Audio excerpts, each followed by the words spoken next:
由今年年初開始咧，亦都成日都聽到好多 KOL 啊，或者網上嘅專家啊就話啦，你柏斯玩完啦，柏斯爆煲啦，已經到頂啦咁樣啦。咁佢哋呢啲房地產嘅大師咧，就好似揸住一本死亡筆記嘅判官咁樣啊，喺網上面一次又一次咁樣為柏斯下咗一個死期喎。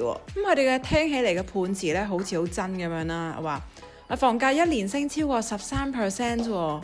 公寓啊，甚至係升接近18% 㗎。一層樓啊，上市8日啊就消失咗啦。成個城市200幾萬人就係喺度爭奪唔夠3000套喺度賣緊嘅樓喎。佢哋話呢啲啊，全部都係泡沫爆破之前嘅先兆。其實我睇極都唔明啦，點解一個樓市升得多嘅時候就一定係泡沫呢？即係用經濟學或者理智嘅角度去睇一個樓市，如果係供應係多過需求，就話跌啫。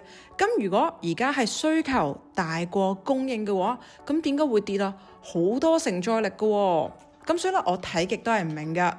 其實讀法律俾咗一個好大嘅恩賜我噶，因為我哋考試或者寫 essay 嘅時候，每一句我哋都係要有個 evidence 噶，因為我哋每一句都係要有 evidence 或者有 source 噶。而呢一個法律嘅 essay 就係由好多唔同嘅 evidence 同埋 source 組成嘅一個 conclusion 啦。咁所以我睇佢哋寫嘅嘢嘅時候呢，其實我係睇到一頭霧水噶，因為又冇 evidence 又冇 source， 我真係唔知呢個結論點樣 draw 出嚟噶。